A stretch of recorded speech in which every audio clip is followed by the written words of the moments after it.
spirit is about finding the best in ourselves. London 2012 will be that and more. But for many homeless people across Scotland, 2012 means new home and new opportunities. If the government keeps its promise, everyone who becomes homeless unintentionally will have a right to a home in just under 3 years' time. But with the economic downturn and job losses, the demand for support and affordable houses is growing, while funding is being cut down. As a result, a number of homeless support organizations will have to terminate some of their services, but the Salvation Army hostel residents stay positive. I'm looking to move from here round about 3.5 months' time. I first came homeless because I split from my wife. I had a wife and a child. She was no longer letting me see my child, and after that, instead of having to walk past my own child in the street and not be able to speak to her, I felt that it would be in everybody's best interest if I moved to Edinburgh and started afresh. But the fresh start in Edinburgh will soon become even more difficult, as local authorities decided to invest in prevention of homelessness rather than tackling problems that already exist.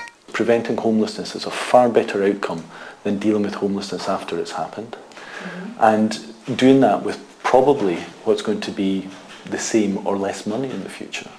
And that's the big strategic challenge for government just now. The City of Edinburgh Council released a homelessness strategy review last month, which includes the action plan for the impact of recession and job losses to the Edinburgh economy. This report reflects the Council's desire to prevent homelessness, but also reveals substantial cuts in the total amount allocated for support services. In both years between 2007 and 2009, Edinburgh City Council spent over £350,000, and in the last budget the spending for prevention of homelessness has almost tripled. While the spending on accommodation services has fallen from over £7 million to under £6 million, making the total cut in funding of around £2.5 million since 2007. Homeless Outreach Project is one of many organisations affected by spending cuts. It was sold in the papers as being, X amount of million on homeless services, but it effectively meant there was a £3 million cut on homeless services. We're dramatically changing. We'll be 3.5 members of staff left here from 9. The majority of it goes. So all our addiction service and our street outreach service, that'll all be gone. But the council promises to maintain the level of support as we've seen in recent years. Some organisations who have provided services in the past won't be providing the same services because we've funded other services to do it.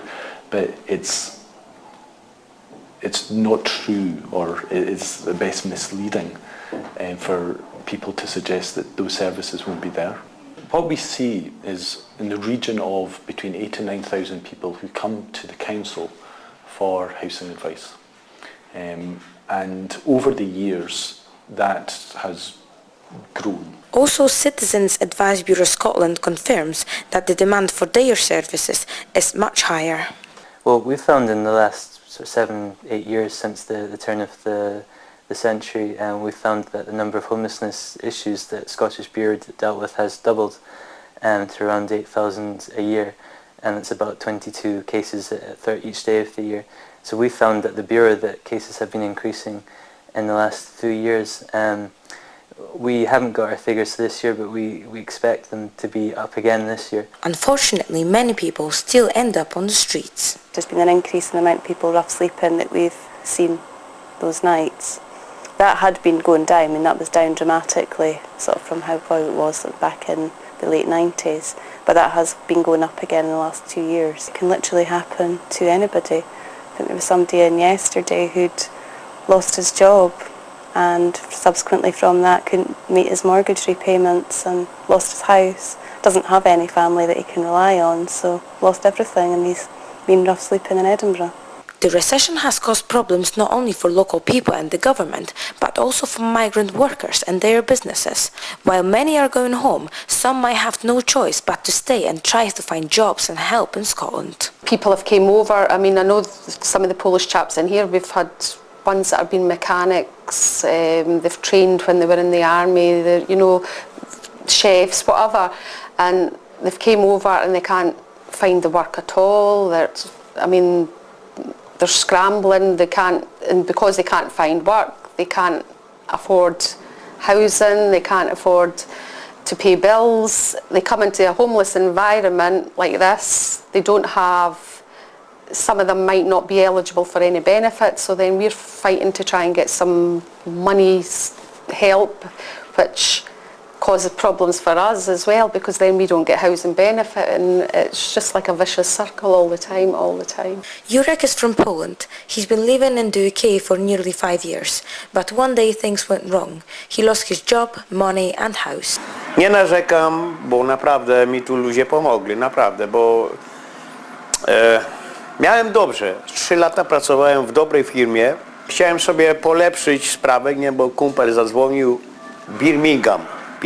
Pojechałem tam, a to mafia, po prostu mafia. Polska mafia i angielska.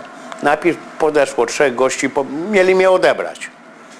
Miałem przy sobie 1900 funtów, wszystkie dokumenty, ciuchy, papiery. Najpierw daj papierosa, daj to. Ja zauważyłem o co chodzi, nie? I w końcu ich było 3, później podeszło 6. Gościu wystartował z nożem do mnie. To mnie uratowało. Bo wyciągnąłem pas, dostał tak w rękę, że mu nóż wyleciał. A tyle byłem przytomny, by wsadzić nóż między płytki. Złamałem go i wyrzuciłem, nie? I lądowałem w szpitalu. No work, no home. Co robić? Jestem 10 miesięcy, 11 miesiąc jestem w Edynburgu. Jurek soon should be moving to his new home, but will there be enough houses for everybody in need by 2012? What are the chances for achieving the target? I think it's wishful thinking. It's one, you need housing, you need funding to put in different support. You need, I think it is. It's a magic wand they're wanting, not. I think it's never going to happen. It would be misleading if we didn't say that it was going to be extremely challenging. And I think we've raised concerns with government and within in the city itself about the risks on us achieving that target. The big risk is the relative shortage of affordable housing. I don't think it's possible now because it's 2 years away. There's not enough housing as part of the problem, and there's not enough support for people. Because there's not enough social housing now, a lot of what Edinburgh use are the private sector, and there's not enough support for people to maintain tenancies who've maybe never had tenancies. There's not enough help for addictions, mental health.